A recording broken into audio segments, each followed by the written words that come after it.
नमस्कार दोस्तों, मैं हूं चंदन कश्यप और आप सुन रहे हैं काव्यशाला।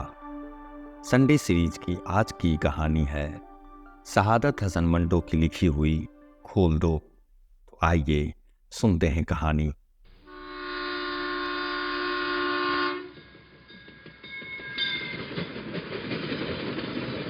अमृतसर से स्पेशल ट्रेन दोपहर 2 बजे चली और 8 घंटों के बाद मुगलपुरा पहुंची। रास्ते में कई आदमी मारे गए, मुतअद्दिद जख्मी हुए और कुछ इधर उधर भटक गए। सुबह 10 बजे कैंप की ठंडी जमीन पर जब सिराजुद्दीन ने आंखें खोली और अपने चारों तरफ मर्दों, औरतों और बच्चों का एक मुतलातीम समुंदर देखा तो उसकी सोचने समझने की कुव्वतें और भी ज़ईफ हो गई। वो देर तक गदले आसमान को टकटकी बांधे देखता रहा। यूं तो कैंप में हर तरफ शोर बरपा था, लेकिन बूढ़े सिराजुद्दीन के कान जैसे बंद थे। उसे कुछ सुनाई नहीं देता था। कोई उसे देखता तो ये ख्याल करता कि वो किसी गहरी फिक्र में गर्क है, मगर ऐसा नहीं था। उसके होशो हवास बेकार हो गए थे। उसका सारा वजूद खला में मुअल्लक था। गदले आसमान की तरफ बगैर किसी इरादे के देखते देखते सिराजुद्दीन की आंखें सूरज से टकराई।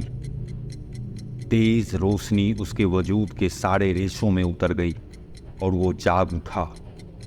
ऊपर तले उसके दिमाग पर कई तस्वीरें दौड़ गई। लूट, आग, भागम भाग, स्टेशन, गोलियां, रात और सकीना। सिराजुद्दीन एकदम उठ खड़ा हुआ और पागलों की तरह उसने चारों तरफ फैले हुए इंसानों के समुंदर को खंगालना शुरू किया। पूरे 3 घंटे वो सकीना सकीना पुकारता पुकारता कैंप में खाक छानता रहा, मगर उसे अपनी जवान इकलौती बेटी का कोई पता ना चला। चारों तरफ एक धांधली सी मची थी।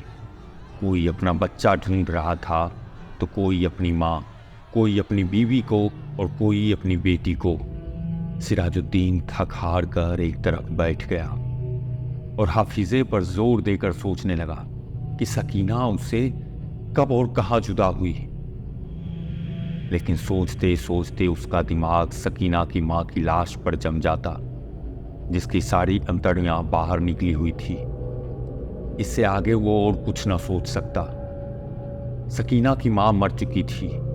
उसने सिराजुद्दीन की आंखों के सामने दम तोड़ा था, लेकिन सकीना कहाँ थी? उसके मुतल्लिक उसकी माँ ने मरते हुए कहा था, मुझे छोड़ो और सकीना को लेकर जल्दी यहां से भाग जाओ। सकीना उसके साथ ही थी। दोनों नंगे पांव भाग रहे थे। सकीना का दुपट्टा गिर पड़ा। उसे उठाने के लिए उसने रुकना चाहा, मगर सकीना ने चिल्लाकर कहा था, अब्बा अब्बा छोड़िए उसे। लेकिन उसने दुपट्टा उठा लिया था। ये सोचते सोचते उसने अपने कोट की उभरी हुई जेब की तरफ देखा और उसमें हाथ डालकर एक कपड़ा निकाला। सकीना का वही दुपट्टा था। लेकिन सकीना कहाँ थी? सिराजुद्दीन ने अपने थके हुए दिमाग पर बहुत जोर दिया, मगर वो किसी नतीजे पर ना पहुंच सका। क्या वो सकीना को अपने साथ स्टेशन तक ले आया था? क्या वो उसके साथ ही गाड़ी में सवार थी? रास्ते में जब वो गाड़ी रुकी थी और हमला करने वाले अंदर घुस आए थे, तो क्या वो बेहोश हो गया था जो वो सकीना को उठाकर लेकर गए? सिराजुद्दीन के दिमाग में सवाल ही सवाल थे, जवाब कोई भी ना था। उसको हमदर्दी की जरूरत थी, लेकिन चारों तरफ जितने भी इंसान फैले हुए थे, सबको हमदर्दी की जरूरत थी। सिराजुद्दीन ने रोना चाहा, मगर आंखों ने उसकी मदद ना की। आंसू जाने कहाँ गायब हो गए थे। 6 रोज के बाद जब होशो हवास किसी कदर दुरुस्त हुए, तो सिराजुद्दीन उन लोगों से मिला जो उसकी मदद करने के लिए तैयार थे। 8 नौजवान थे जिनके पास लौड़ी थी, बंदूकें थी। सिराजुद्दीन ने उनको लाख लाख दुआएं दी और सकीना का हुलिया बताया। बेटा, उसका गोरा रंग है और बहुत ही खूबसूरत है। मुझ पर नहीं, अपनी माँ पर गई है। उम्र 17 बरस के करीब है। आंखें बड़ी बड़ी, बाल काले, दाहिने गाल पर एक मोटा सा तिल है। बेटा, मेरी इकलौती लड़की है, ढूंढ लाओ, खुदा तुम्हारा भला करेगा। रजाकार नौजवानों ने बड़े जज्बे के साथ बूढ़े सिराजुद्दीन को यकीन दिलाया कि अगर उसकी बेटी जिंदा हुई तो चंद ही दिनों में उसके पास होगी। 8 नौजवान ने कोशिश की। जान हथेलियों पर रखकर वो अमृतसर गए। कई औरतों, कई मर्दों और कई बच्चों को निकाल निकाल कर उन्होंने महफूज मकामों तक पहुंचाया। 10 रोज गुजर गए मगर उन्हें सकीना कहीं ना मिली। एक रोज वो किसी खिदमत के लिए लॉरी पर अमृतसर जा रहे थे कि छरहटे के पास सड़क पर उन्हें एक लड़की दिखाई दी। लॉरी की आवाज सुनकर वो बिदकी और भागना शुरू कर दिया।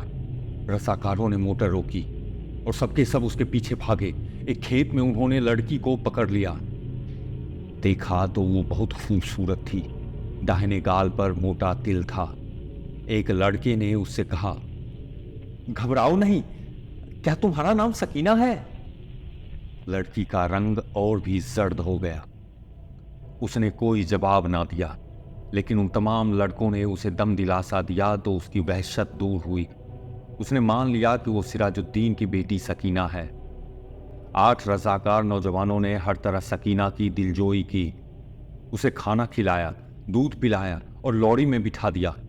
एक ने अपना कोट उतार कर उसे दे दिया, क्योंकि दुपट्टा ना होने के कारण वो बहुत उलझन महसूस कर रही थी और बार बार बाहों से अपने सीने को ढांकने की नाकाम कोशिश में मसर्रुफ थी। कई दिन गुजर गए। सिराजुद्दीन को सकीना की कोई खबर ना मिली। वो दिन भर मुख्तलिफ कैंपों और दफ्तरों के चक्कर काटता रहता, लेकिन कहीं से भी उसकी बेटी का पता ना चला। रात को वो बहुत देर तक उन रज़ाकार नौजवानों की कामयाबी के लिए दुआएं मांगता रहता, जिन्होंने उसको यकीन दिलाया था कि अगर सकीना जिंदा हुई तो चंद दिनों में ही वो उसे ढूंढ निकालेंगे। एक रोज सिराजुद्दीन ने कैंप में उन नौजवान रज़ाकारों को देखा। लॉरी में बैठे थे। सिराजुद्दीन भागा भागा उनके पास गया। लॉरी चलने ही वाली थी कि उसने पूछा, बेटा बेटा, मेरी सकीना का पता चला? सबने एक जबान होकर कहा, चल जाएगा चल जाएगा, और लॉरी चला दी। सिराजुद्दीन ने एक बार फिर उन नौजवानों की कामयाबी के लिए दुआ मांगी और उसका जी किसी कदर हल्का हो गया। शाम के करीब कैंप में जहां सिराजुद्दीन बैठा था उसके पास ही कुछ गड़बड़ हुई। 4 आदमी कुछ उठाकर ला रहे थे। उसने दरियाफ्त किया तो मालूम हुआ कि एक लड़की रेलवे लाइन के पास बेहोश पड़ी थी। लोग उसे उठाकर लाए हैं। सिराजुद्दीन उनके पीछे पीछे हो लिया। लोगों ने लड़की को अस्पताल वालों के सुपुर्द किया और चले गए। कुछ देर वो ऐसे ही अस्पताल के बाहर गड़े हुए लकड़ी के खंभे के साथ लगकर खड़ा रहा।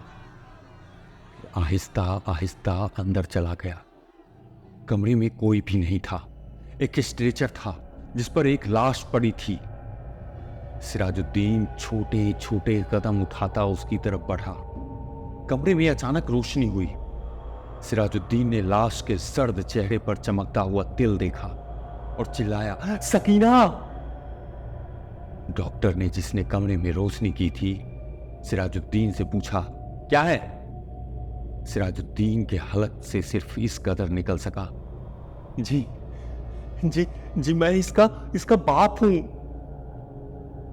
डॉक्टर ने स्ट्रेचर पर पड़ी हुई लाश की तरफ देखा, उसकी नब्ज टटोली और सिराजुद्दीन से कहा, खिड़की खोल दो। सकीना के मुर्दा जिस्म में हलचल हुई। बेजान हाथों से उसने इजार बंद खोला और सलवार नीचे सरका दी। बूढ़ा सिराजुद्दीन खुशी से चिल्लाया, जिंदा है, मेरी बेटी जिंदा है। डॉक्टर सर से पैर तक पसीने से गर्क हो गया।